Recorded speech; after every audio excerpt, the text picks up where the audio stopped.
இணைய உள்ளார். மற்றும் சென்னை உயர்நீதிமன்ற வளாகத்திலிருந்து வழக்கறிஞர் முத்துராமலிங்கம் ஆகியோர் இருக்கின்றனர். பேசலாம். அனைவருக்கும் வணக்கம். திரு தியோழத்தாகும், இந்த நேரத்தில் நாட்டுடைய பாரம்பரிய உடை அப்படி இருக்கும்போது இந்த விஷயம் நடந்திருக்கிறத நீங்க எப்படி பாக்குறீங்க? இந்த விஷயத்துல உங்களுடைய முதல் கருத்து என்ன? என்று தனியும் இந்த சுதந்திர தாகம், என்று மடியும் எங்கள் அடிமையின் மோகம் என்று பாரதி கேட்டான். சுதந்திர தாகத்தை கூட இந்த சுதந்திர தாகம்னு ஆக்கி அடிமையின் மோகத்தை எங்கள் அடிமையின் மோகம் என்று கேட்டான். அடிமைப்பட்டிருந்த ஒரு நாடு அந்த அடிமை மோகத்தை கைவிடாமல் இருப்பதனுடைய ஒரு விளைவுதான் இது போன்ற விதிகள்.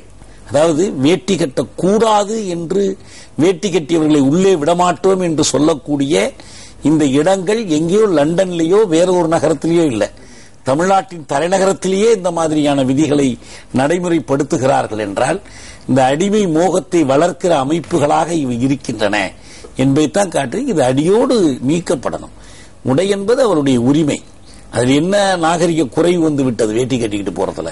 உண்மையில அதுதான் பெருமை. அவருடைய பாரம்பரிய உடையை உடுத்துவது பெருமை. நீங்க சொன்ன மாதிரி பாரம்பரியம் ஒரு புறம், மற்றொரு புறம் தனி மனித உரிமை. இந்த நேரத்தில் தற்போது நெல்லை அரங்கில் நம்முடன் மற்றொரு விருந்தினரான அமெரிக்கை நாராயணன் நம்முடன் இணைப்பில் இருக்கிறார். வணக்கம் திரு அமெரிக்கை நாராயணன். இந்த மாதிரியான ஒரு விஷயத்தை நீங்க ஏற்கனவே வந்து சந்திச்சிருக்கிறீங்க, அதை பத்தி முதல்ல பதிவு செய்யுங்க. நான் வந்து பஞ்சாயத் ராஜ் அமைச்சகத்தினுடைய ஆலோசகராக இருந்தேன்.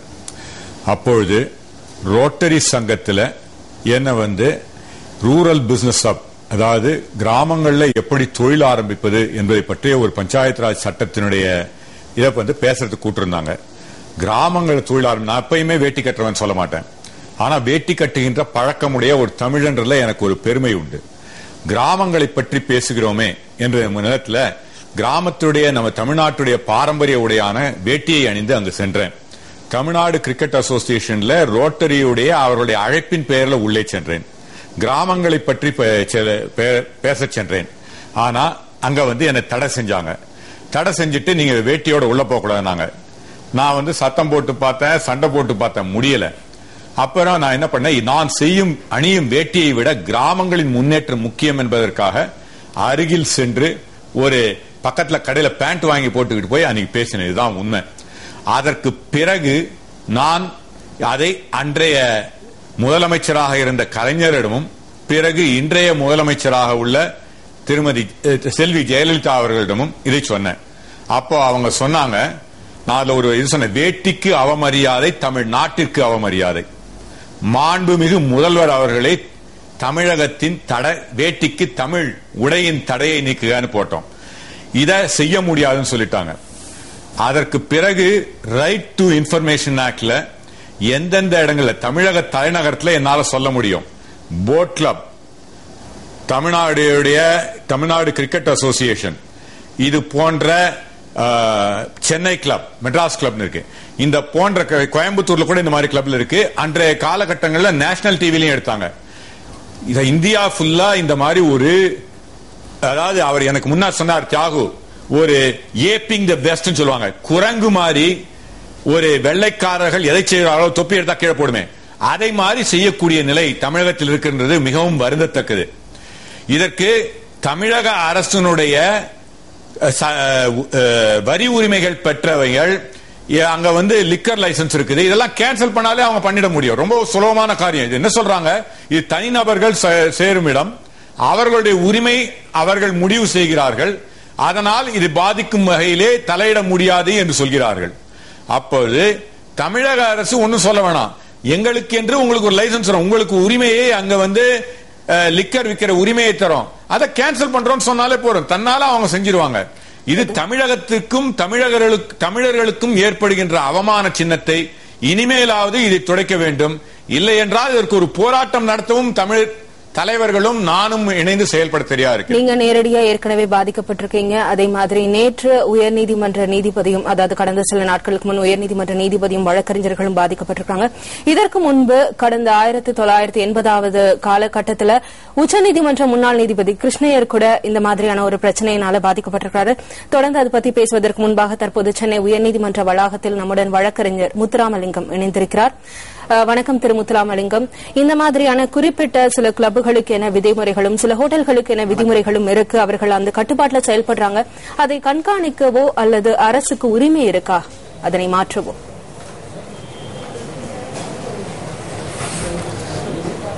இல்லை, இந்த மாதிரி விதிமுறைகளை வகுத்து அவர்கள் செயல்படுகிறார்கள். அவர்கள் இந்த விதிமுறைகள் சட்டத்திற்கு புறம்பான விதிமுறைகளாக இருந்தால் தமிழக அரசால் அவர்களுடைய விதிமுறைகளை விளக்கச் சொல்லி உத்தரவிட முடியும். வேட்டி கட்டி செல்வதோ ட்ரெஸ் கோடு என்பது ஒவ்வொருடைய கிளப்பிலே வைத்திருக்கிறார்கள். அந்த வைத்திருக்கக்கூடிய ட்ரெஸ் கோடை தமிழ்நாடு அரசு சட்டத்துக்கு புறம்பானது என்று கருதுமேயானால் அந்த ட்ரெஸ் கோடை நீக்க சொல்லி அந்த கிளப்புகளுக்கு உத்தரவிட முடியும். ஆனால் தற்பொழுது நிகழ்ந்துள்ள பிரச்சனை, ஒரு கிளப்பிலே அங்கு ட்ரெஸ் கோடு உள்ளது. அந்த ட்ரெஸ் கோடை மீறி ஒரு நீதிபதியும் 2 மூத்த வழக்கறிஞர்களும் உள்ளே செல்ல வேண்டும் என்று மீறி கேட்டுக்கொண்டார்கள். அதை தடுக்கப்பட்டார்கள் என்பதுதான் இன்றைய செய்தி. நிச்சயமாக இந்த தவறு நீதிபதி மீதும் வழக்கறிஞர்கள் மீதும் தான். ஏனென்று சொன்னால் அங்கே சட்டத்தை மீறுவதற்கோ விதியை மீறுவதற்கோ ஒரு நீதிபதியோ வழக்கறிஞர்களோ முன்னுதாரணமாக இருக்கக்கூடாது. அந்த விதிமுறை இருக்கும் வரை அந்த விதிமுறையைத்தான் நாம் பின்பற்ற வேண்டி இருக்கும். அந்த விதிமுறையை நீக்க கோரி நாம் தமிழக அரசுக்கு வேண்டுகோள் விடுக்கலாம். தமிழக அரசு விடுக்கும் வேண்டுகோளை ஏற்றுக்கொள்ளாவிட்டால் அந்த கிளப் நிர்வாகத்தினுடைய அனுமதியை ரத்து செய்ய தமிழக அரசுக்கு உரிமை உள்ளது. இப்போ வழக்கறிஞருடைய சட்ட ரீதியான பதிலை நீங்க எப்படி பாக்குறீங்க? இல்ல அந்த நீதிபதியோ மூத்த வழக்கறிஞர்களோ தடையை மீறி கேட் கிராஷ் பண்ணல. காவலர்களை தூக்கி எறிஞ்சிட்டு வன்முறையில் ஈடுபட்டு உள்ள போய் நுழையல. அவங்க முடிச்சுக்கிட்டு போனாங்க, தடுத்த உடனே திரும்பி வந்துட்டாங்க. அவங்க எங்க சட்டத்தை மீறினாங்க? வேட்டி கட்டியதே சட்டம் மீறலாம். அந்த இதுக்குள்ள போய் மீறி உட்கார்ந்து இருந்தாங்களா இல்ல கட்டாயப்படுத்தி உள்ள நுழைஞ்சாங்களா? அதெல்லாம் ஒண்ணுமே இல்லையே. அவர்கள் தங்கள் உரிமைப்படி உடை உடுத்தி போனாங்க, அனுமதிக்கல, எதிர்ப்பு தெரிவிச்சிருக்கிறாங்க, அவ்வளவுதான். இது இப்ப சட்டமன்றத்தில் விவாதிக்கிறாங்க, நீதிமன்றத்தில் விவாதிக்கிறாங்க. வழக்கறிஞர் சொல்ற மாதிரி அரசு உத்தரவிடலாம். இது பார்க்க போனால் இந்திய அரசமைப்பு சட்டத்துக்கு விரோதமானது என்று கருதினால் நீதிமன்றமே இதற்கான ஒரு பேராணை பிறப்பிக்கலாம். எனவே அந்த நீதிபதி வேட்டி கட்டி கொண்டு போனதே சட்டமீறல், வழக்கறிஞர்கள் வேட்டி கட்டி கொண்டு போனதே சட்டமீறல் என்பது தவறு. அவங்க ஒன்னும் கட்டாயப்படுத்தி நுழையிலேயே. அந்த விதிகள் சட்டமீறல். நான் சொல்றேன், வேட்டி கட்டக்கூடாது என்று சொல்லக்கூடிய அந்த விதிகள் இந்திய அரசமைப்பு சட்டத்திற்கு எதிரானவை. அவை தனிமனித சுதந்திரத்துக்கும் எதிரானவை. ஒரு பன்முக பண்பாடு கொண்ட இந்தியாவினுடைய பன்முக பண்பாட்டை பாதுகாக்க வேண்டும் என்று அரசமைப்பு சட்டத்தினுடைய 4A பிரிவு சொல்லக்கூடிய அடிப்படை கடமைகளுக்கும் எதிரானவை. எனவே அந்த விதிகள் தான் சட்டத்துக்கு விரோதமானவையே தவிர அந்த விதிகளை எதிர்ப்பது சட்டத்துக்கு விரோதமானது அல்ல. வழக்கறிஞர் சொல்கிற கருத்து ஏற்கக்கூடியது அல்ல. திரு முத்துராமலிங்கம், ஒரு பக்கம் அரசியலமைப்பு சட்டத்தை நீங்க காரணம் காட்டி சொன்னாலும் மறுபக்கம் தனி மனித உரிமை என்பது அந்த இடத்துல பாதிக்கப்படுது. அதற்கு உங்களுடைய கருத்து என்ன? இல்ல, தனி மனித உரிமை என்பது அது தனிப்பட்ட ஒரு பகுதி. கிளப் ஒரு பொது நிகழ்ச்சி, பொதுவான ஒரு இடம் அல்ல. அது ஒரு தனிப்பட்ட ஒரு கிளப் நிர்வாகத்துக்கு சொந்தமான இடம். அந்த இடத்திற்குள் நுழைவதற்கு அவர்கள் சில விதிகளை வைத்திருக்கிறார்கள். அந்த விதிகளை பின்பற்ற வேண்டியது அங்கு உள்ளே நுழையக்கூடியவர்கள் பின்பற்ற வேண்டும் என்று அவர்கள் விதி வைத்திருந்தால் அதை பின்பற்றி தான் ஆக வேண்டும். இது ஒரு பொதுவான இடத்திலே இந்த ஒரு நிகழ்ச்சி நடந்திருந்து அந்த பொதுவான நிகழ்ச்சிக்கு செல்லும் பொழுது அந்த இடத்திலே தடுக்கப்பட்டிருந்தால் நிச்சயமாக நாம் அது குரல் கொடுப்போம். நான் வேட்டிக்கு எதிரானவர்கள், நானும் ஒரு தமிழன், எனக்கு வேட்டி கட்டுவது மிகவும் பிரியமான ஒன்று. ஆனால் அதற்காக ட்ரெஸ் கோடு என்று வைத்து ஒரு தனியார் கிளப்பிலே நடக்கக்கூடிய ஒரு நிகழ்ச்சியிலே அல்லது அந்த விழாவை ஏற்பாடு செய்திருந்தவர்கள் எங்களுடைய விருந்தினர்கள் வேட்டியில் வருவார்கள், நீங்கள் அனுமதிக்க வேண்டும் என்று கோரியிருக்க வேண்டும். அவ்வாறு கோராமல் கிளப்பு விதிகளுக்கு உட்பட்டு நாங்கள் விழா நடத்துகிறோம் என்று உறுதிமொழி கொடுத்துவிட்டு நடத்தினால் இப்படிப்பட்ட பிரச்சனைகள் செய்யும். அதை ஒரு பிரச்சனையாக ஆக்குவது என்பது என்னை பொறுத்தவரை ஒரு தவறான முன்னுதாரணமாக ஆகிவிடும் என்பதை நான் சுட்டிக்காட்ட விரும்புகிறேன். ஏனென்று சொன்னால் திரு மூத்த வழக்கறிஞர் காந்தி அவர்கள் கிட்டத்தட்ட பல கிளப்புகளிலே அவர் தலைவராக இருக்கிறார். காஸ்மோபாலிட்டன் கிளப்பிலே கிட்டத்தட்ட 15 வருடங்களுக்கு மேலாக அவர் தலைவராக இருந்திருக்கிறார்.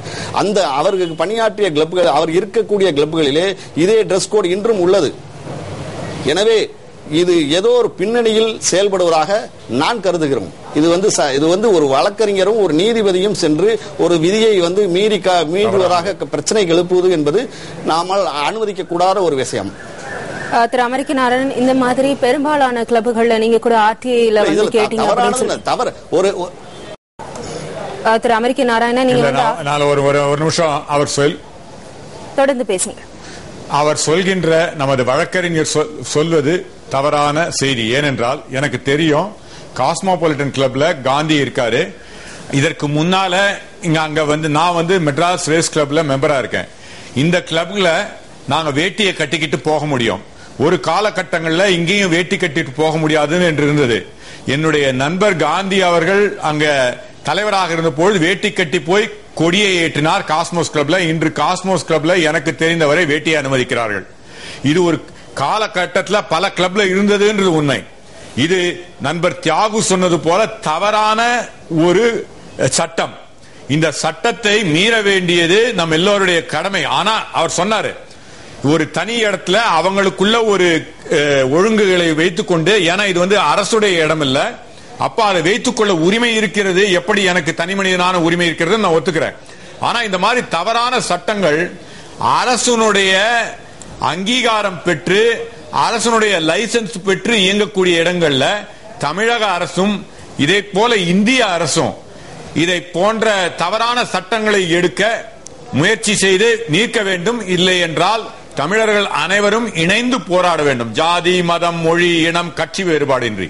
இது வந்து கடந்த ஒரு பிரைவேட் மீட்டிங் அல்ல, ஒரு கமிட்டி மீட்டிங் நடக்குதுல்ல. இந்த கமிட்டி மெம்பர்ஸ் எல்லாம் நீங்க இப்படி வாங்க, இந்த கிளப் மெம்பர்ஸ் இப்படி வாங்க என்று சொல்வதை நாம் புரிந்து கொள்ளலாம், ஏற்றுக்கொள்ள முடியலனாலும். ஒரு நூல் வெளியீட்டு விழாவிற்கு பார்வையாளர்களாக இவங்க போறாங்க. அது ஒரு கட்டடத்தில் நடத்துகிற ஒரு நிகழ்ச்சியை தவிர அந்த கிளப்பினுடைய நிகழ்ச்சி அல்ல இது. எனவே அங்கு வருகிறவர்கள் நீங்க வேட்டி கட்டி கொண்டு வந்தால் விடமாட்டோம் என்று சொல்வது அந்த கிளப்புக்கான உரிமை கிடையாது. அது கிளப்புடைய உரிமையாளர்களை வேணா சொல்லலாம். மற்ற அவங்க ஒரு கமிட்டி நடத்துறாங்கன்னா வர்றவங்க எல்லாம் கோட்டு சுட்டு போட்டுவாங்க அப்படின்னு சொல்லலாமே தவிர, இது ஒரு பொது நிகழ்ச்சிக்கு போகிறவர்கள் எல்லாம் அப்படி. ஒரு பள்ளியில ஒரு விழா நடக்குது, குழந்தைங்க சீருடையில வர்றாங்க, எனவே பெற்றோர் எல்லாம் இந்த மாதிரி ஒரு சீருடையில தான் வரணும்னு சொன்னா எப்படி இருக்கும்? அது போன்ற ஒரு நிகழ்ச்சி தான் இது. நிச்சயமா நம்ம தொடர்ந்து பேசலாம். தற்போது தமிழக கிரிக்கெட் சங்கத்தின் உறுப்பினர் ஒளிவண்ணன் நம்முடன் திருச்சி அரங்கத்திலிருந்து இணைந்திருக்கிறார். அனைவரிடமும் தொடர்ந்து பேசலாம் ஒரு சிறிய இடைவேளைக்கு பிறகு.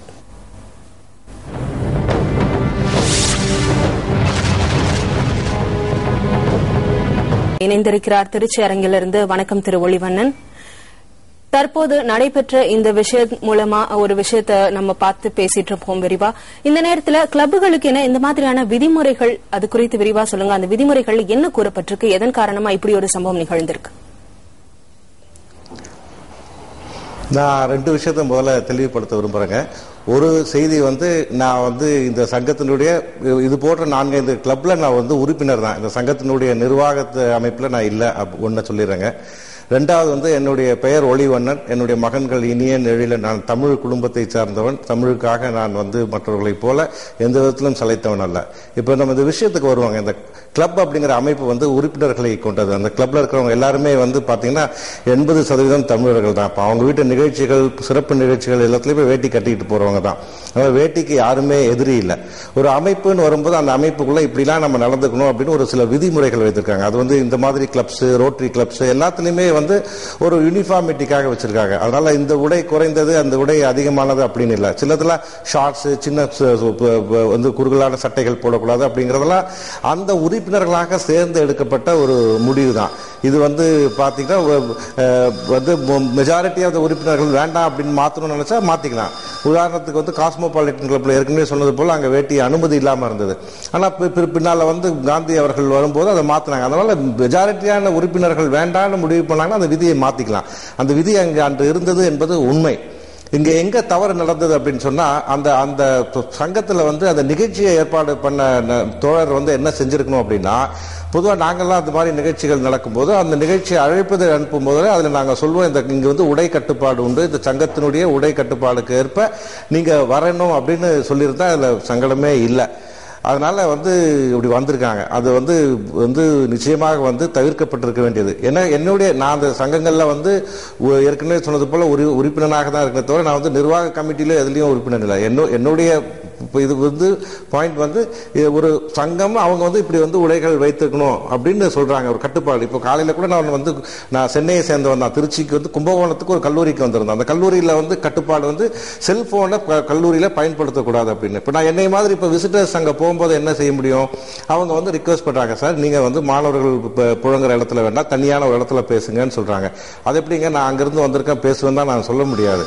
அது என்ன விதியோ அந்த விதிகளுக்கு உட்பட்டு நடப்பது தான் சரிதான். அப்படிதான். எனக்கு அந்த விதியே தெரியாது, ignorance of law cannot be an excuse. அதனால இங்க வேட்டியா இல்லையாங்கிறது பிரச்சனை இல்லை. அது அந்த சங்கத்துல மெஜாரிட்டியா உறுப்பினர்கள், அந்த உறுப்பினர்கள் 70-80% தமிழர்கள்னா அவர்களும் அவர்கள் வீட்டு ஒரு நிகழ்ச்சி சிறப்பு எது வந்தாலும் வேட்டியை கட்டுறவங்க தான், வேட்டி மேல மரியாதையை வைத்து போகிறாங்க. வேட்டி குறைவான ஆடையாக நினைக்கவில்லை.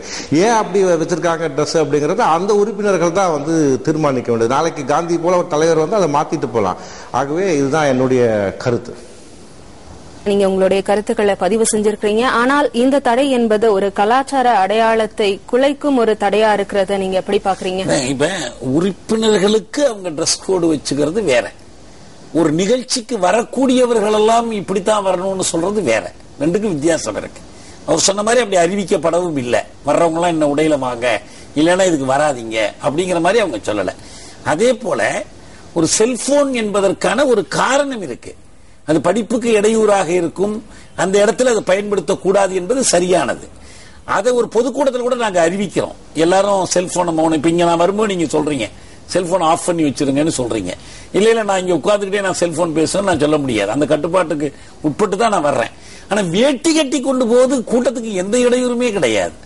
அது அவர் தன்னுடைய அடையாளத்தை, தன்னுடைய தமிழ் அடையாளத்தை வெளிப்படுத்திக் கொள்வதுதான். எனவே இது போன்ற உறுப்பினர்கள் என்ன செய்யணும்னா, இதற்கு பதிலாக இப்படி காலாவதியான வழக்கொழிந்து போன அணிவை மனோபாவத்தை வெளிப்படுத்துகிற இந்த விதிகளை நான் மாற்றுவேன் அவர் உறுதி கொடுக்கணும். அதற்காக அவர் முயற்சி எடுக்கணும். அதை விடுத்து இல்ல அந்த விதி இருக்கிற வரைக்கும் அதை வர்றவங்க எல்லாம் அவங்க உறுப்பினர்களை பத்தியே நம்ம பேசல. மீண்டும் மீண்டும் நான் சொல்றேன், கிளப் உறுப்பினர்கள் எப்படி வர்றாங்கிறதல்ல பிரச்சனை. கிளப்ல மெஜாரிட்டி இப்படி இருந்துச்சுன்னா அந்த மெஜாரிட்டியை மாற்றணும், அந்த விதியை மாற்றணும்.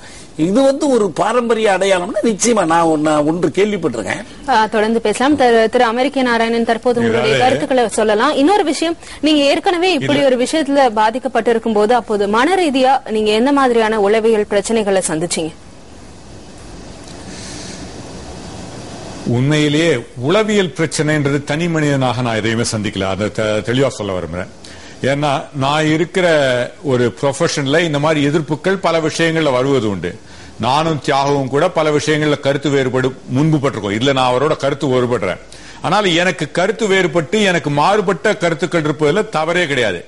ஆனா ஒரு தமிழனாக நான் இங்க தமிழ்நாட்டில் என்னுடைய பாரம்பரிய உடை அணியக்கூடாது என்பது எனக்கும் தமிழகத்திற்கும் தமிழ்நாட்டில் உள்ள ஒவ்வொரு மனிதனுக்கும் அவமானமாக சின்னமாக நான் கருதுகிறேன். இதுல இவர் சொன்னார், எனக்கு முன்ன திருச்சியிலேன்னு பேசின மெம்பர் சொன்னாரு, அதை தியாகு தெளிவா சொன்னாரு.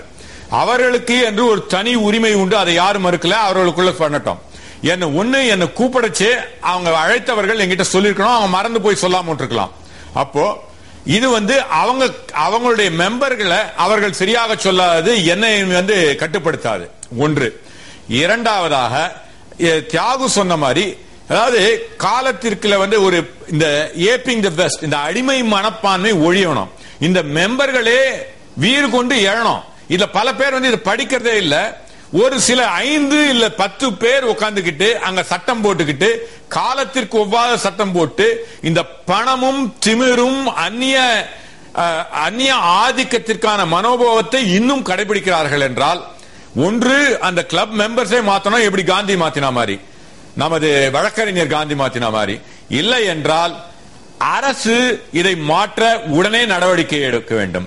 இது இல்லை என்றால் தமிழர்கள் பொங்கி எழுந்து இந்த சட்டத்தை மாற்றுவதற்காக அரசுக்கு அழுத்தம் கொடுக்க வேண்டும். இதுதான் இந்த நேரத்தை இவ்வளவு நாளா இந்த விஷயத்தை தடுக்க தவறியவர்கள் யார் என்று சொல்லலாம்? இப்போ என்ன கூட சொல்லலாம். எனக்கு இது நடந்தது, நான் எழுதினேன், பிறருக்கு ரைட் டு இன்ஃபர்மேஷன் ஆக்ட்ல நான் ஃபாலோ அப் பண்ணேன். அதை தொடர்ந்து நான் ஃபாலோ அப் பண்ணாது என்னுடைய தவறு தானே. நான் மற்றவர்களை எப்படி சொல்லணும்? முதல் குற்றம் என்னை போன்றவர்களுடையது. இரண்டாவதாக நான் உண்மையிலேயே சொல்றேன், தமிழ் என்று அரசியல் செய்பவர்கள், தமிழுக்கு எங்களை விட அதிகமாக உரிமை கொண்டாடி தமிழர்களின் உரிமைகளை நாங்கள் நிலைநாட்டுகிறோம் என்று கூறுபவர்களுக்கு என்னை விட இதுல அதிகமாக அக்கறை எடுத்து செய்ய வேண்டும் என்ற பொறுப்பு உள்ளது. ஏன்னா அதை வைத்து ஓட்டு வாங்கியும் மற்ற அரசியலும் செய்பவர்கள் ஏன் இதை கவனிக்க மாட்டார்கள் என்றதும், முக்கியமாக அரசியல் உள்ள அரசியலிருந்து தமிழர்களை பேசுவதற்கு இதை விட அதிக அதிகாரம் உள்ளது, அதிக பொறுப்பு உள்ளது. செய்யாதவனுடைய பாதிப்பு அவர்களுக்கு செல்லடைய வேண்டும். திரு ஒளிவண்ணன், உங்கள்கிட்ட ஒரு கேள்வி. இன்னமும் 60 ஆண்டுகள் ஆச்சு விடுதலை பெற்று, இன்னமும் ஆங்கிலேயர் காலத்தில் போடப்பட்ட சட்ட விதிமுறைகளை கிளப்புகள் பின்பற்ற என்ன காரணம்?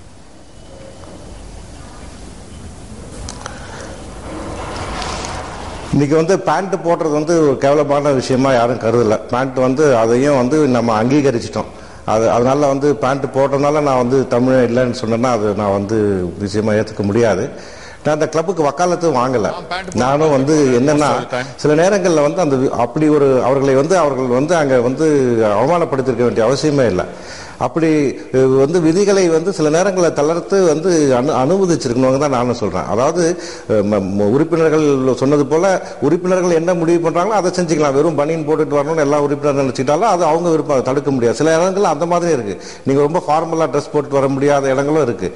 அது அந்தந்த இடத்துக்கு ஏற்ற மாதிரி உடைகளை வந்து தேர்ந்தெடுக்கிறாங்களே தவிர இது வந்து இங்க தமிழர் அல்லாத பிரச்சனைகள் அப்படிங்கிறது வரல. ஏன் இப்படிதான் போடுறாங்களோ அதை எல்லாத்தையுமே கேட்கலாம். ஸ்கூல்ல கூட இதை நிறைவேற்ற வேண்டும் என்று சொல்கின்ற உறுப்பினர்கள், இதை நிறைவேற்ற வேண்டும் என்று சொல்கின்ற கிளப் என்ன பண்ணணும்னா அப்ப வெளியில இருக்கவங்களை கூப்பிடவே கூடாது. அந்த மாதிரி ஏதோ வாடகை கூட கூடாது. நம்ம தியாகு சரியா சொன்னாரு. அது ஒத்துக்கிறேன். உண்மை. அது நிச்சயம் தப்பு. அப்ப வாடகைகளுக்கு வருகிறவர்கள் உங்களுடைய உறுப்பினர்கள் அல்ல. அப்ப அதை செய்யக்கூடாது. பொதுமக்களுக்கு வாடகை கூடக்கூடாது. உண்மை. பொது நிகழ்ச்சிக்கு நாராயணன் தோழர் தியாகு சொன்னதை நான் முழுக்க ஒத்துக்கிறேன். எப்ப ஒரு சங்கம் வந்து இந்த மாதிரி வாடகைக்கு வேணும் அப்படின்னு சொல்லி வெளியாட்களை உள்ள கொண்டு வராங்களோ அப்ப அந்த சட்ட விதிகளை வந்து அவர்கள் வந்து உபயோகிக்கவே முடியாது. ஏன்னா உள்ள வரவங்க எத்தனை பேர் வேண்டுமானாலும் இருப்பாங்க. அப்ப நீங்க வாடகையும் வாங்கிக்கணும், அதே நேரத்தில் வந்து கட்டுப்பாடும் வைத்திருந்தா ரெண்டுமே நம்ம செய்ய முடியாது. அதுல எனக்கு உடன்பாடுகள் உண்டு. நான் இங்க வர்றதுக்கு முன்னால கூட அந்த சங்கத்தை சேர்ந்த ஒரு நிர்வாகி கிட்ட வந்து பேசுறேன். அப்படின்னா இப்ப பேச போறாங்க, நான் வந்து I am not a spokesperson for your club, I am also critic of this அப்படின்னு தான் சொல்லிட்டு வந்தேன். அங்கே போய் நான் சொல்லும்போது நிச்சயமாக நான் சொல்லுவேன், இந்த விதிகள் வந்து நீங்க வாடகைக்கு விடும்போது அந்த விதிகளை வந்து நிச்சயமாக வருபவர்களுக்கு தளர்த்தப்பட வேண்டும் என்பதுதான் வந்து ஏற்றுக்கொள்ளக்கூடிய முடிவாக இருக்க முடியும். அதுல வந்து இரண்டாவது கருத்து இல்லைங்க. நிச்சயமா நம்ம வந்து தொடர்ந்து பேசலாம். நீங்க ஒன்னு ஏத்துக்கல. நீங்க ஏத்துக்காதது என்னன்னா இது தமிழ்நாட்டில் இந்த மாதிரி சட்டம் இருப்பது தமிழர்களுக்கு அவமானம், தமிழ்நாட்டில் இந்த மாதிரி ஒரு அமைப்பு இருப்பது, ஒரு கிளப் இருப்பது தமிழர்களுக்கு அவமானம் இந்த காலகட்டத்தில் நீங்க ஏத்துக்கணும். அதை வந்து இது வந்து ஒரு தனிப்பட்ட கிளப்பா ஏன்னா இது அரசுடைய வரிச்சலுகைகள் இதற்கு கொடுக்கப்படுகிறது. இல்ல ஐயா, வரிச்சலுகை எல்லாம் ஒண்ணு கொடுக்கலீங்க. நான் ஒண்ணு சொல்றேன், நான் அதை ஏத்துக்கிறேன். நிச்சயமா அப்படிப்பட்ட அவமானம் தமிழ்நாட்டில் எல்லா இடத்துலயுமே அந்த அவமானம். ஆமா, எங்கெல்லாம் சமூக நீதி மற்ற இடத்துல தப்பு நடக்குது, இரண்டு தவறுகள் ஒன்று சரியா செய்வதில்லை. இல்ல நான் அப்படி சொல்லவில்லை. எந்த இடத்துல இருந்தாலும் அதை கூக்குரல் எழுப்ப வேண்டியது நியாயம்தான். அந்த இடத்துல வந்து நிச்சயமா சொல்ல வேண்டியது ஏன் அப்படி செய்கிறது கேட்கறது நியாயம் தான் நான் சொல்ல வரேன். நான் வெறும் கிளப் பார்வை மட்டும் இல்ல, நம்முடைய மொத்த பார்வையும் திருப்ப வேண்டும்ங்கிறத எனக்கு வந்து உடன்பாடுகள் நிச்சயமாக இருக்கு. ஐ எம் நாட் சேயிங் தட் ரெண்டு தப்பும் நியாயமாக. நான் முதலே சொன்னேன், கிளப்போட பிரதிநிதியோ கிளப்புக்கு வக்காலத்து வாங்குறதுக்காகவோ நான் வரல. நான் இது மாதிரி 4 கிளப்ல இருக்கு. 4 கிளப்லயும் இதே மாதிரி வந்து சட்டங்கள் வச்சிருக்காங்க. ஒருவேளை நாளைக்கு நான் கமிட்டி கூட நிச்சயம் காந்தி அவர்கள் நிச்சயமா நம்ம தொடர்ந்து பேசலாம்.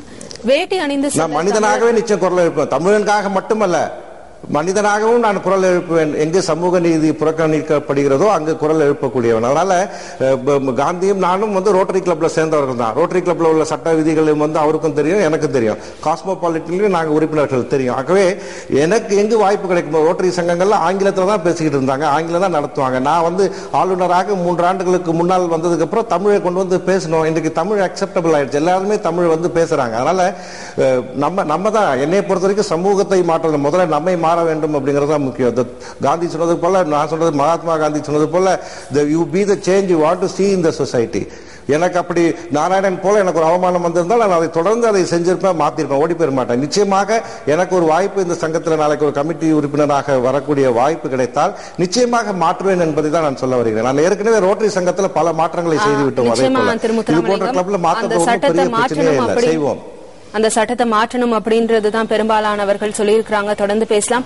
வேட்டி அணிந்து செல்ல தமிழர்களுக்கு, அதுவும் தமிழகத்தின் தலைநகரான சென்னையிலேயே அனுமதி மறுக்கப்பட்டுள்ள சம்பவம் ஆச்சரியத்தையும் அதே சமயம் எதிர்ப்பையும் சம்பாதித்திருக்கிறது. தமிழர்களின் அடையாளத்தை பளிச்சென்று உலகிற்கு காட்டும் வேட்டி வெறும் உடை மட்டும் கிடையாது, அது தமிழர்களின் பண்பாட்டு சின்னமும் கூட. இன்று வேட்டி அணிந்து கொள்ளும் வழக்கம் பெருமளவில் குறைந்து விட்டாலும் வேட்டி உடுத்தும் போது ஆண்களுக்கு தனி அழகும் மிடுக்கும் கம்பீரமும் தொற்றிக்கொள்ளும். இத்தகைய சிறப்புமிக்க வேட்டியை அணிந்து கொள்ள அனுமதி மறுக்கப்படுவது மிகுந்த வருத்தத்தை ஏற்படுத்துவதாக தமிழ் அறிஞர்கள் தெரிவிக்கின்றனர். தமிழர்கள் தம் பண்பாட்டை புறந்தள்ளிவிட்டு அந்நிய கலாச்சாரத்துக்கு அடிமையாகிவிட்டதையே இந்த நிகழ்வு சுட்டிக்காட்டுவதாக அவர்கள் ஆதங்கப்படுகின்றனர். இன்னமும் தென்னாப்பிரிக்காவுக்குள்ள இந்தியர்கள் இந்த தெருக்குள்ள வரக்கூடாது, கருப்பர்கள் இந்த தெருவுக்குள்ள வரக்கூடாது அப்படின்னு சொன்ன விதி மாதிரி இருக்கே இது. அதனால இது ஏதாவது செய்ய வேண்டாமா, நமக்கு ஒரு கேவலம் இல்லையா அப்படின்னு எதுவும் உயர் நீதிமன்றத்து நீதிபதிகள்லாம் கூட வர முடியாது அப்படின்னு சொன்னா ஒரு பாமரன் என்ன செய்ய போறான் அந்த நாட்டில்? அவனுக்கு இந்த ஊருக்குள்ள ஒண்ணுமே இல்லாம போயிருமே. அதை கொஞ்சம் யோசிக்கத்தான் வேணும். பல்வேறு பயன்பாடுகள் கொண்ட வேட்டியை சில குறிப்பிட்ட இடங்களில் அணிந்து வர அனுமதி மறுக்கப்படுவது கடும் கண்டனத்துக்குரிய செயல் என்றும், தமிழர்கள் தங்களுடைய பண்பாட்டை மதிக்க வேண்டும் என்றும் தமிழ் ஆர்வலர்கள் வலியுறுத்துகின்றனர். அந்த அலுவலகத்துக்குள்ளேயோ அந்த அமைப்புக்குள்ளேயோ கருப்பு துரைமார்கள் இருக்கிறாங்க. இதனுடைய வேறு இன்னும் ஆழமா போகும். இந்த கல்வி முறையை உருவாக்கும் போது ஒரு திட்டமிட்ட ஒரு இதை இவர் சொன்னார், நம்ம ராபர்ட் கிளைவ் அவர் சொன்ன ஒரு கருத்து மிக முக்கியமான விஷயம். வருங்காலத்தில் இந்த கல்வி முறையில் வந்தால் இங்கே நிறத்தால் கருப்பர்கள் இருப்பார்கள், அவர்கள் உள்ளத்தால் வெள்ளைக்காரர்களாக இருப்பார்கள். அதுக்காகத்தான் இந்த கல்வி முறை கொண்டு வந்திருக்கிறேன். அவன் வெளிப்படையா சொன்ன, அவன் நேர்மையானவன்.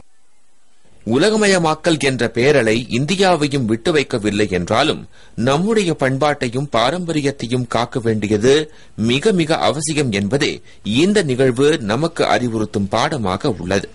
புதிய தலைமுறைக்காக செய்தியாளர் குழு.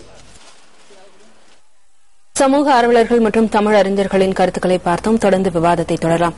இந்த மாதிரியான ஒரு விஷயம் நடக்கிறத பார்க்கும்போது, ஒருவேளை இப்படி ஒரு உடை அணிந்து வந்திருந்தால் அவர்களுடைய தரம் எந்த அளவு இருக்கும் அப்படின்னு ஒரு மனிதனுடைய தரத்தை ஆராய்ந்து பார்க்கிற ஒரு விஷயமா இது இருக்கா? இப்ப இந்த சிக்கல் ஒரு பனிமலையின் முகடு மட்டும்தான். It is a tip of the iceberg. இது ஒரு நீதிபதி, 2 மூத்த வழக்கறிஞர்கள் திருப்பி அனுப்பப்பட்டாங்க. முன்பு ஒரு முறை வி.ஆர். கிருஷ்ணய்யர் திருப்பி அனுப்பப்பட்டார். அவர் திரும்பி வந்துட்டார். இப்ப மாற்றிக்கொண்டு போக மறுத்துட்டார், எழுதிட்டார்.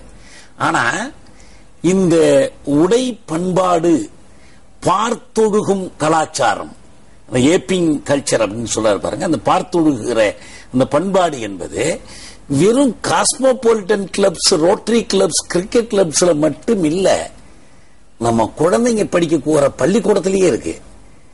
உடை என்பது முதலாவதாக நம்முடைய வெப்பதட்ப நிலைக்கும், நம்முடைய இயற்கை சூழலுக்கும், நம்முடைய வேலையின் தேவைக்கும் ஏற்ப இருக்கணும். பிரித்தானியர் குளிர் நாட்டில் கழுத்தில் டை கட்டி, காலில் ஷூ போட்டு, அவங்க வெல் ட்ரெஸ்ட் அண்ட் வெல் ஷார்ட் என்று தான் அவங்க சொல்லுவாங்க.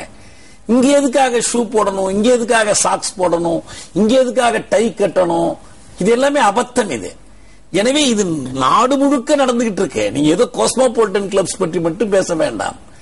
இயல்பா இந்த நாட்டுக்கு பொருத்தமான உடை, அது குழந்தைகளுக்கு. இப்ப இந்த உடையில் மாற்றங்கள் வருதா? பேண்ட் போடுறது கேவலமானு கேட்டார். கேவலமே இல்ல. நீங்க எங்களுடைய பகுதியில, தஞ்சை மாவட்டத்தில் அறுவடை காலத்தில் வேலை செய்யக்கூடிய பெண்கள் ஆண்களுக்குரிய சட்டைகளை கொண்டு வேலை செய்வாங்க. ஏன்னா அந்த வேலைக்கு அது பொருத்தம். அவங்க மேலே எல்லாம் தூசு போட்டும், அந்த வைக்கோலோட வேலை செய்யும் போது அரிப்பு ஏற்படும். கரும்பு வெட்டுகிற பொழுது ஆண் உடை உடுத்தி கொண்டு வேலை செய்வாங்க. நிச்சயமா அந்த நேரத்தில் சேலை கூட அவங்களுக்கு சில கஷ்டங்களை கொடுக்கும். சேலை இருந்தாலும் சேலைக்கு மேல ஒரு சட்டை போட்டுக்குவாங்க. எனவே இது வேலைக்கு பொருத்தமா பண்றோம். ஒரு முக்கியமா ஒரு திருமண நிகழ்ச்சி நடக்குதுன்னா அங்க போய் அந்த சட்டை போட்டு போக மாட்டாங்க. அங்க அவங்க வேட்டி கட்டி கொண்டு போவாங்க அல்லது சேலை கட்டி கொண்டு போவாங்க. இடம் சூழலுக்கு ஏற்றது. எனவே இந்த தமிழ் உடை புறக்கணிப்பு, தமிழ் பண்பாட்டு புறக்கணிப்பு அதோட நின்று போல. இன்னொரு பக்கத்துல இதே தமிழ் பண்பாட்டை காரணமாக காட்டி ஒரு அடிமைத்தனத்தை திணிக்க முற்படுகிற போது அதற்கு எதிராக சில நேரத்தில் வேட்டிக்கு ஒரு முறை என்ன சொன்னாங்க, தலித் இளைஞர்கள் ஜீன்ஸ் பேண்டும் கூலிங் கிளாஸும் போட்டு எங்க பொண்ணுங்களை மயக்கிறாங்கன்னு ஒரு தலைவர் சொன்ன போது அதற்கு எதிராக ஒரு ஆர்ப்பாட்டம் நடத்தப்பட்டுச்சு. எல்லோரும் ஜீன்ஸ் பேண்ட் அணிந்து கொண்டு வந்து அந்த ஆர்ப்பாட்டத்தில் கூலிங் கிளாஸ் போட்டுக்கிட்டு வந்து கலந்துக்கிட்டாங்க. ஒரு கழகத்தின் அடையாளம் அது. அதுக்காக எப்ப பார்த்தாலும் அதை போட்டுக்கிட்டு இருக்க முடியாது, அது இதா இருக்க முடியாது. எனவே நீ வேட்டி கட்டினா மயங்க மாட்டாங்க, இதுக்கு தான் மயங்குவாங்கன்னு இல்லை. இப்ப நம்மை காட்டிலும் அதிகமா கேரளாவில் பாத்தீங்கன்னா அவங்க வேட்டி கட்டி கொள்றாங்க. அது மட்டுமல்ல, திரைப்படங்கள்ல கதாநாயகர்கள் இங்க காட்டிலும் அங்கதான் வேட்டி கட்டுறது அதிகமா இருக்கு. பெரிய அதிகாரிகள் கூட வேட்டி கட்டி கொள்றாங்க. ஏன்னா நம்ம கிட்ட இருந்து போன ஒரு சேர நாட்டினுடைய பகுதி தானே அது உங்களுக்கு. அதனால இந்த நம்ம பண்பாடு இங்க காட்டி அங்க தொடருது இந்த உடையை பொறுத்த வரைக்கும். இது போல பல காரணிகள் சொல்லலாம். ஆனா என்னன்னா இப்ப சிறைகள்ல நாங்க இதை அனுபவிச்சிருக்கிறோம். இப்ப நீங்க பள்ளிக்கூடங்கள்ல மட்டும் இல்ல, நம்ம தமிழ்நாட்டு சிறைகள்ல சிறை கைதிகளுக்கு தரப்படுகிற அந்த சீருடை இருக்குல்ல, அந்த சீருடை ஏன்னா யார் வேணாலும் என்ன வண்ண உடை வேணாலும் உடுத்திக்க முடியாது. விசாரணை கைதியா இருக்கும்போது உடுத்திக்கலாம். தண்டனை பெற்றுட்டா எல்லாரும் ஒரே மாதிரி சீருடை உடுத்திக் கொள்ளணும். இந்த சீருடை என்பது தமிழ் பண்பாட்டுக்கு பொருத்தமா இருக்கா? ஏன்னா அவன் தமிழ் கைதி தானே, அவன் குற்றவாளியா இருந்தாலும் தமிழ் குற்றவாளி, திருடனா இருந்தாலும் தமிழ் திருடன், கொலைகாரனாலும் தமிழ் கொலைகாரன். அவன் சீர்திருத்தப்பட வேண்டியது தமிழனாகத்தான். எனவே அங்க போய் பாத்தீங்கன்னா சிறை உடை, நான் சிறைக்கு போகிற காலத்துல 70 எல்லாம் பாத்தீங்கன்னா உடுத்தவே முடியாத அளவுக்கு மோசமா இருக்கும். குழாய், அதுக்கு பேரே குழாய் சட்டை. நிச்சயமா அப்ப நீங்க சிறைச்சாலையில உடுத்தப்படுற அந்த உடையில கூட சீர்திருத்தம் கொண்டு வரணும். நீங்க பல கட்டமா போராட்டம் தேவையின் அடிப்படையிலும் தமிழ் பண்பாட்டின் அடிப்படையிலும் நாங்க 74 போராடும் போது இதை ஒரு கோரிக்கையாக எழுப்பணும். அந்த நேரத்தில் சிறை கைதிகளுக்கு நரசிம்மன் கமிஷன் வச்சு ஒரு சின்ன மாற்றம் பண்ணாங்க. குழாய் சட்டைக்கு பதிலாக கால் சட்டை மாதிரி மாத்தினாங்க. நாங்க என்ன கேட்டோம், கால் சட்டை போடுறது தமிழ் பண்பாடு கிடையாது, வேட்டி கொடுங்க. வேலை செய்ய போற இடத்துக்கு கால் சட்டை போடுவோம். இப்ப கேரள சிறைகள் அது இருக்கு நடைமுறையில. அவங்க தங்கி இருக்கிற இடத்துல வேட்டி கட்டிக்கிறாங்க. ஒர்க் ஷாப், ஃபேக்டரி, ரப்பர் எடுக்கிறது, மற்ற வேலைகளுக்கு போகும்போது அதற்குரிய உடை உடுத்திக் கொள்றாங்க. அதுலயே சீருடை இருக்க முடியும். எனவே இதையெல்லாம் செய்யணும். இப்ப 67க்கு பிறகு எத்தனையோ போராட்டங்களை நாங்க கேட்டிருக்கோம். தமிழ்ங்கிறீங்க, எங்களுக்கு கொடுக்கிற உடையில தமிழ் பண்பாடு. தமிழகத்தில் உள்ள பிரபலமான கிளப்புகள், கேளிக்கை விடுதிகள் உள்ளிட்ட இடங்களில் ஆடை கட்டுப்பாடு கடுமையாக பின்பற்றப்படுவது குறித்து பேசி வருகிறோம். இதனால் தமிழர்களின் பாரம்பரிய அடையாளம் குலைக்கப்படுகிறதா என்பது குறித்து தொடர்ந்து பேசலாம். தற்போது சென்னை உயர்நீதிமன்ற வளாகத்தில் வழக்கறிஞர் முத்துராமலிங்கம் இருக்கிறார், அவருடன் பேசலாம். இன்னைக்கு சட்டப்பேரவையில் தமிழக அரசு இந்த விஷயத்துல மற்ற எதிர்க்கட்சிகளை நடவடிக்கை எடுக்கணும், அந்த நிர்வாகம் மீது நடவடிக்கை எடுக்கணும் அப்படின்னு வலியுறுத்தும் போது சட்ட நிபுணர்களுடன் ஆலோசித்து முடிவெடுக்கப்படும் சொல்லியிருக்கிறாங்க. சட்ட ரீதியா என்னென்ன வாய்ப்புகள் இருக்கு?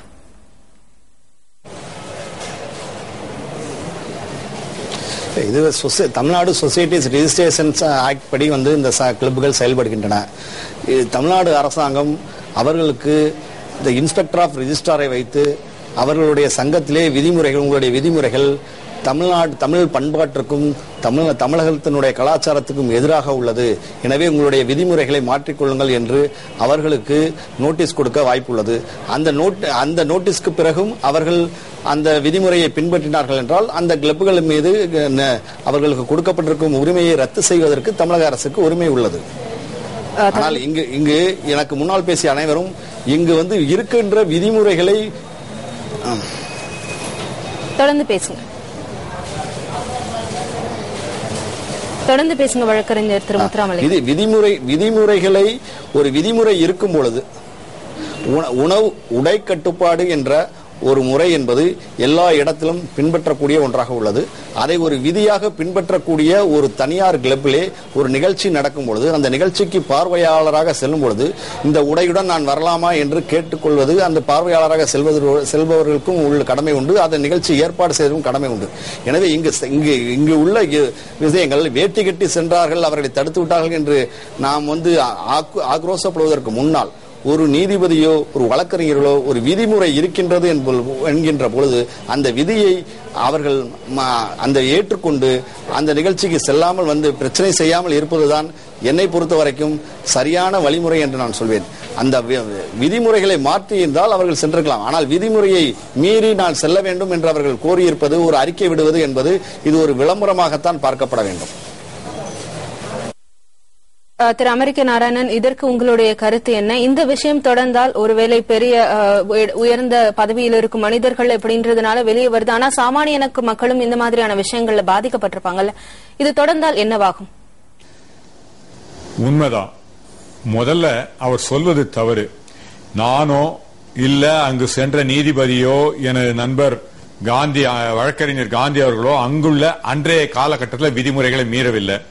நாங்கள் விதிமுறைகளை கட்டுப்பட்டதால தான் அன்னைக்கு திரும்ப வந்துகிட்டு மறுபடியும் மாற்றுடை அணிந்து நான் சென்றேன், அதுதான் அவர்களும் சென்றிருப்பாங்க, இல்ல போகாம இருந்திருப்பாங்க. ஆனா இந்த விதி தவறு என்று சொல்ல வேண்டியது எங்களுடைய கடமை.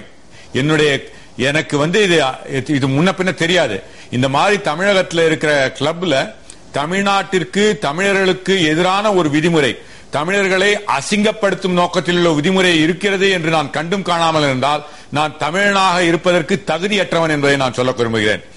மூன்றாவதாக, இது இன்றைக்கு நாளைக்கு பெருந்தலைவர் காமராஜர் அவருடைய பிறந்த நாள். அவர் வெளிநாட்டுக்கு போகச்சே கூட குளூர் பிரதேசத்துல தமிழன் என்று சொல்லடா தலை நிமிர்ந்தனடா என்ற பெயரோட இல்ல, அவர் இந்த வேட்டியையும் சட்டையும் தான் அணிந்து சென்றாரு. இதை பார்த்து மற்றவர்கள் தமிழகத்தையும் இந்திய தலைவர்களையும் பார்த்து வியந்து நின்றனர். என்றைக்கு காந்தி சொன்னார், பல இடங்கள்ல இருந்து காற்று வருவது சரி, ஆனால் நம்மளுடைய ரூட்ல இருந்து நம்மளுடைய வேர்ல இருந்து நம்ம தூக்கி எறியப்படக்கூடாது. இந்த பாரம்பரிய உடைகள், பாரம்பரிய கலாச்சாரங்கள் என்பது நமது வேர்.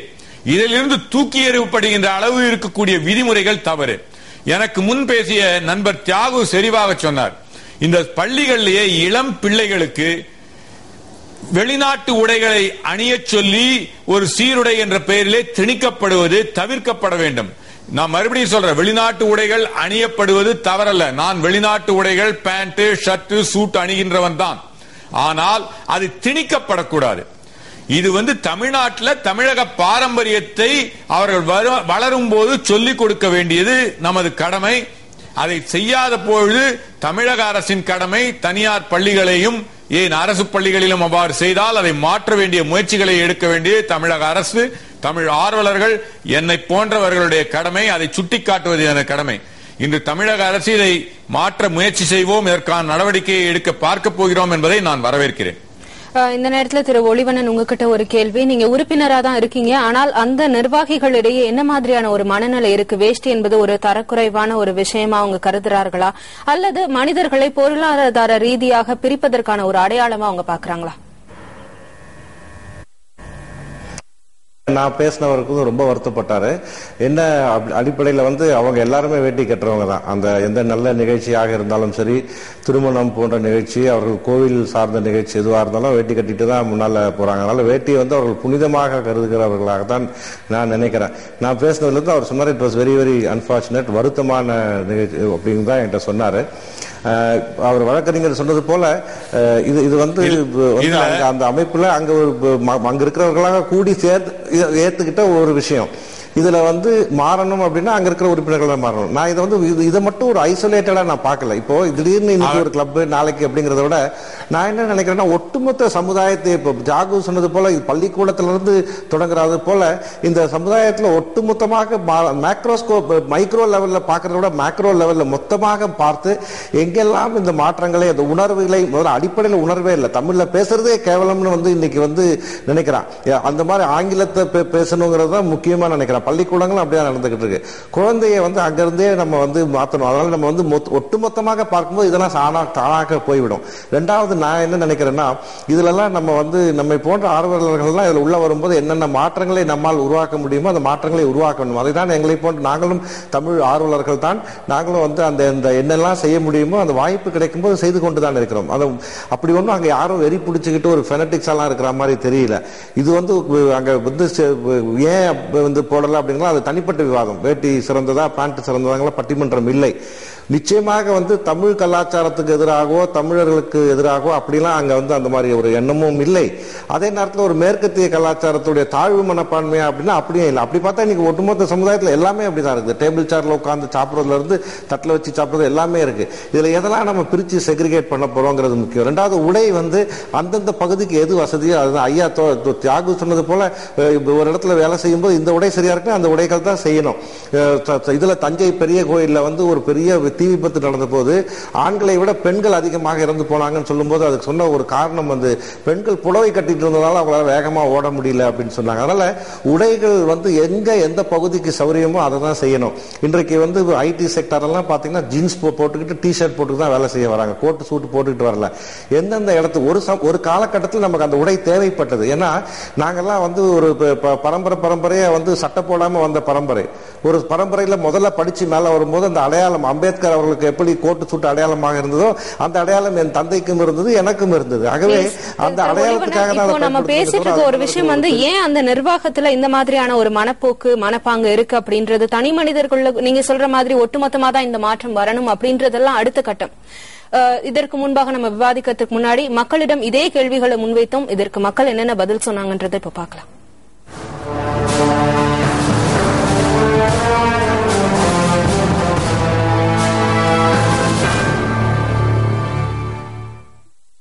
நம்ம பாரம்பரிய உடையில போறது எந்த தப்பும் கிடையாது. ஏன்னா இது எந்த அநாகரிகமோ ஆக்வர்டாவோ இல்லை. நம்ம பாரம்பரிய ட்ரெஸ் ஒரு நல்ல எல்லாரும் மதிக்கக்கூடிய அளவில் இருக்கிற ஒரு ட்ரெஸ் தான் வேஷ்டி சட்டைங்கிறது. இதை கண்டிப்பா அனுமதிக்கணும். வேட்டி கட்டு தவறுன்னு கிடையாது. நம்முடைய பாரம்பரிய அது உடை, அது யாருமே அனுமதிச்சது ஆக வேண்டும். வேட்டி சட்டைங்கிற தமிழ்நாட்டினுடைய ஒரு கலாச்சாரம். இது அவங்க போனது சரிதான், அதை அனுமதிக்காதது அவங்களுடைய தவறு. கேட்டது உடவுடான்னு சொன்னது அவங்க தப்பு தான். அது பெரிய தப்பு. அது நம்ம தமிழருடைய பாரம்பரிய பண்பாடு. அதனால கண்டிப்பாக நம்ம அதை போராடி இது பண்ணணும். கோயிலுக்குள்ள போகும்போது வேட்டி கட்டு போறோம், பேட்டு போடாங்க, வேட்டி கட்டுங்க சில கோயில்ல சொல்றாங்க. தெய்வத்துக்கே பிடிக்கக்கூடிய அந்த வேட்டியை இவங்க மறுத்தது பெரிய தவறு. மக்கள் அவங்க புறக்கணிக்காங்கன்னா அது நம்ம இதுக்கு பயங்கரமா எதிர்ப்பு தெரிவிக்கணும். ஏழைன்னு நினைச்சிட்டான், வேற ஒண்ணும் இல்லை. ஏழை உள்ள விடக்கூடாது. வேட்டி கட்டினா ஏழைன்னு நினைச்சிட்டான். செல்வந்தரா கிளப்புனா செல்வந்தருக்கு இருக்கணும், வேட்டி கட்டினா ஏழை.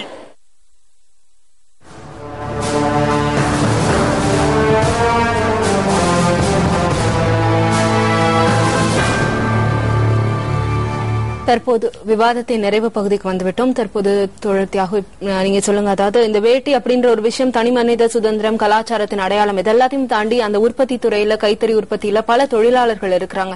அவர்களுடைய வாழ்வாதாரம் என்பது இந்த தடை நீளும் பட்சத்தில் எவ்வளவு பாதிக்கப்படும்? அதாவது இந்திய சுதந்திர போராட்டத்தினுடைய முதல் பெரும் எழுச்சியே 1905 நடத்திய சுதேசி போராட்டம் தான். மான்செஸ்டர் துணிகளுக்கு போட்டியாக உள்நாட்டில் கைத்தறியில் உற்பத்தி செய்யக்கூடிய உடைகள்.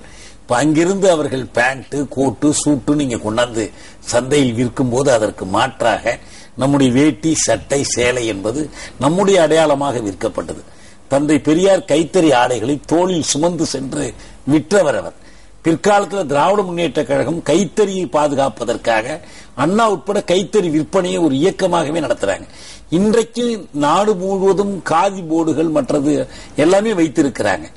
எப்படி ஒரு பக்கத்தில் பொருளியல் கொள்கைகளில் உலகமயம் பரவி அதன் அடிப்படையில் இன்னைக்கு ஜெனிம், ஜீன்ஸ், இந்த விளம்பரங்கள் ஒரு வர்த்தக நோக்கத்தோடு அயல் பண்பாட்டை தொழுகிற ஒரு முறை வந்திருப்பது போலவே அதனுடைய ஒரு அடையாளமாகத்தான் இந்த கிளப்புகள் நீடித்துக் கொண்டிருப்பதும், இவர்களுக்கென்று ஒரு மேட்டுக்குடியினருக்கான தனி குழாம்களை வைத்துக் கொள்றது, அதுக்குன்னு சில விதிமுறைகள், அடையாளங்களை வைத்துக் கொள்வதும் என்று தொடங்க ஒரு செய்தி மட்டும் நான் சொல்றேன்.